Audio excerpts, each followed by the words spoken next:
Well, hey everyone, thank you for joining us. We are going to kind of jump right into this amazing story about a guy named Caleb. I recently had a Bible devotion that I opened up several weeks ago, and I went through it, and I felt like it wasn't really kind of hitting on all the pieces of Caleb's story. Meaning, like, as I started reading it, I was kind of like I was struggling to kind of get the point, because I felt like it was kind of like drifting away from the main point of Caleb's life. I knew a little bit about him, but as I dug a little bit further into it, I just felt like I just really needed to share with you about his life. Because some of y'all have already known about him, and you know a lot about the situation of Israel and the wilderness wanderings and things like that. But for some, this might be the first time you're hearing about Caleb. So what we're going to do is we're going to split Caleb's life basically into two pieces. And we're going to focus on the first part of his life. And then next week, we're going to focus on the second part of his life. But there's an important piece that we need to understand about Caleb, and that God honors the faith of those who stand on his word, even when no one else will.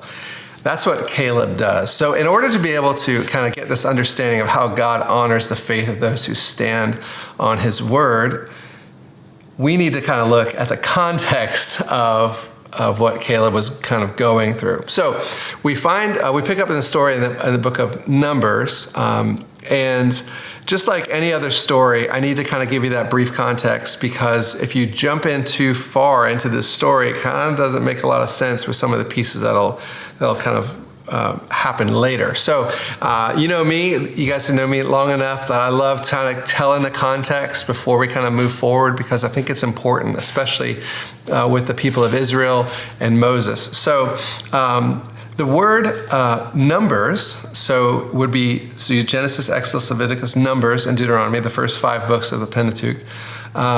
You have, the 5 books of the Pentateuch. You have Numbers, and that means in the wilderness. That's basically what the Hebrew word of Numbers means. It says in the wilderness. So in Numbers chapter 7 through 10, everything is going great. You've got the tabernacle, it's completed. The tribes bring offerings. The Levites are consecrated. God begins to lead the people by a cloud during the day and by fire at night. Things are really starting to look good and start moving to the promised land that God had given them, and he had promised to give them. So by Numbers 11, things start turning a little bit, and the cracks start showing. The people begin to complain, not just about the hardship, but from a heart of ingratitude. So they long for the food of Egypt. They forgot about the slavery that they came from. They forgot about the delivery that God had given them. And the true condition of their heart kind of becomes evident. And God says, if you want meat, I'll give you meat. I will bury you in meat, so much so that you can choke on it. And it was kind of aggressive language, but that's really what God was saying. He's like, I've been providing for you this whole time, and you're still ungrateful. Look, in this rebellion, even Moses, in a way, starts to grow weary. He doesn't turn away from God or anything like that, but he gets weary of the relentless ungratefulness of people. And then in Numbers 12, which is that next chapter, Miriam and Aaron, they kind of challenge Moses. So he's not only got things from the people, he's got stuff from his family. Miriam is starting to gossip and doing all kinds of things against him. And so God gives them, a test of faith. And what he wants to do is he wants them to send out 12 men from each tribe to begin to explore the land that he had promised them. So what happens next is basically what this story where Caleb kind of picks up in his story.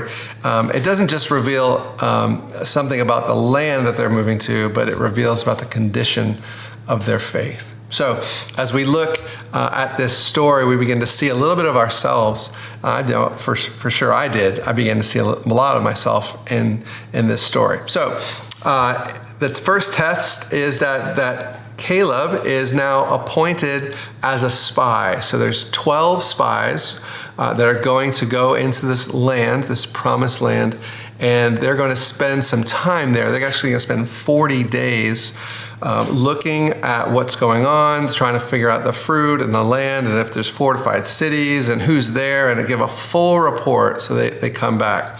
So in Numbers 13, verse 6, you'll see that in Numbers 13, verse 6 says, from the tribe of Judah, Caleb, the son of Jephunneh. That's him. He's from the tribe of Judah. So to display bold faith against some popular opinion, Caleb, when they come back, he says in Numbers 13:30, then Caleb quieted the people before Moses and said, we should by all means go up and take possession of it, for we will surely overcome it.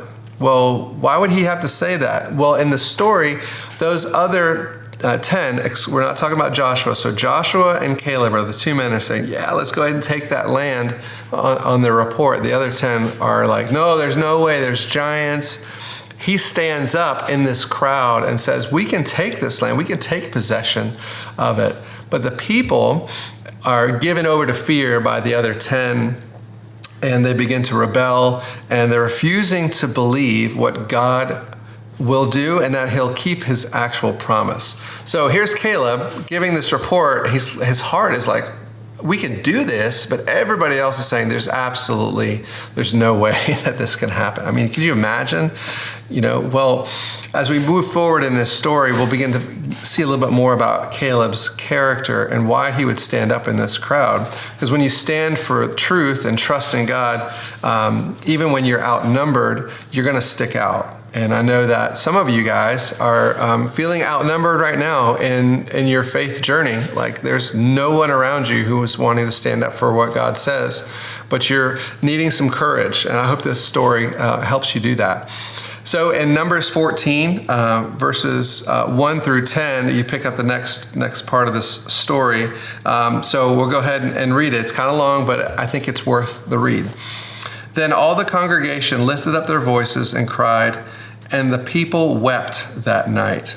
All the sons of Israel grumbled against Moses and Aaron, and the whole congregation said to them, would that we had died in the land of Egypt, or would that we had died in the wilderness? Why is the Lord bringing us into this land to fall by the sword? Our wives and our little ones will become plunder. Will it not be better for us to return to Egypt?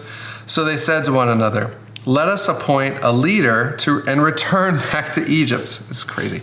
Then Moses and Aaron fell on their faces in the presence of all the assembly of the congregation of the sons of Israel. Let's pause for real quick right there.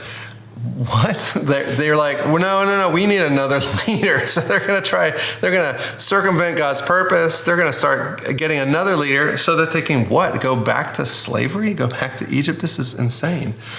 Picks up in verse 6. Joshua, the son of Nun, and Caleb, the son of Jephunneh, of those who had spied out the land, they tore their clothes, and they spoke to all the congregation of the sons of Israel, saying, the land which we passed through to spy out is exceedingly good land. If the Lord is pleased with us, then he will bring us into this land and give it to us, a land which flows with milk and honey. Only do not rebel against the Lord, and do not fear the people of the land, for they will be our prey. Their protection has been removed from them, and the Lord is with us. Do not fear them. But all the congregation said to stone them with stones. Then the glory of the Lord appeared in the tent of meeting to all the sons of Israel. Can you imagine? They're saying, let's take this land. This land is good. This is the land that God has promised us. And the congregation who's hearing this within an earshot, they want to try and kill him. They want to kill both Joshua and Caleb. It's just like, what? These guys are standing for the truth. Now, some of you might be familiar with the verse in Romans chapter 12, verse 2. It says, and do not be conformed to this world, but be transformed by the renewing of your mind, so that you may prove what the will of God is, that which is good and acceptable and perfect. In this story, what do you think that God's will was for the people of Israel?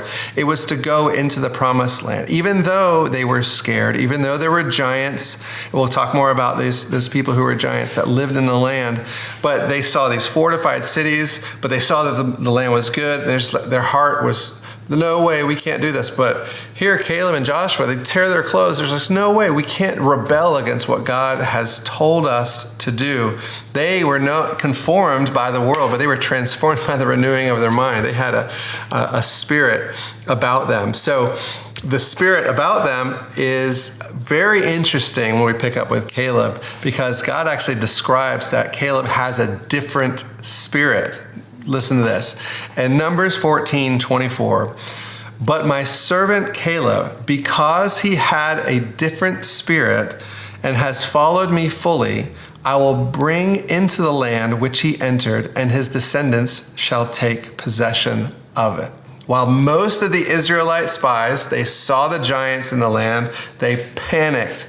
But Caleb saw the same giants, and he filtered that what he was seeing through his faith and who God was. That is his different spirit. The other spirit of the people, what do you think that the spirit of the people was? It was a spirit of fear. But God has not given us a spirit of fear or timidity, but of sound mind. So he's wanting the people to just trust him. That's all he's wanting them to do. But they begin to no longer trust him. So in this, we'll see what happens. What happens with these guys is just absolutely just amazing and incredible. In Numbers 14, verses 29 through 30, we'll skip forward.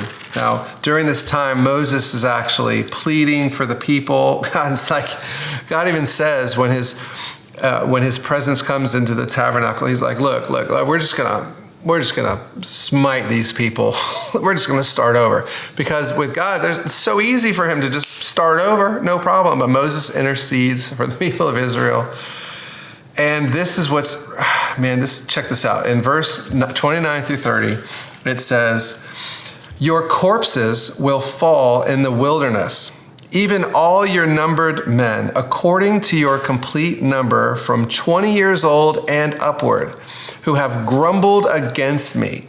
Surely you shall not come into the land in which I swore to settle you, except Caleb the son of Jephunneh and Joshua the son of Nun. What? That's crazy. So God now says, look, all of those men who spied out the land, all of those spies and the other men, 20 years of age or older, all who rebelled against me, they will all die. They will not enter into the promised land.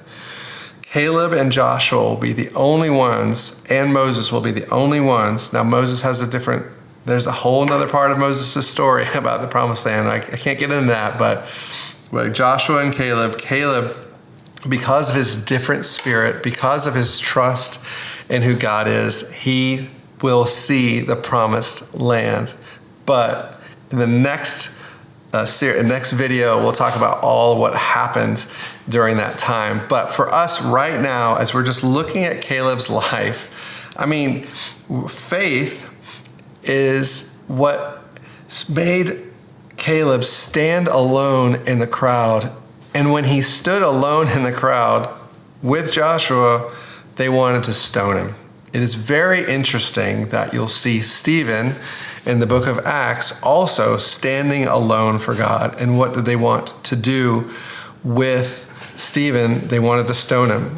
The parallel is interesting because whenever you're reading the Old Testament and you're reading the New Testament, there is a really quick way for you to kind of get an understanding of what's going on.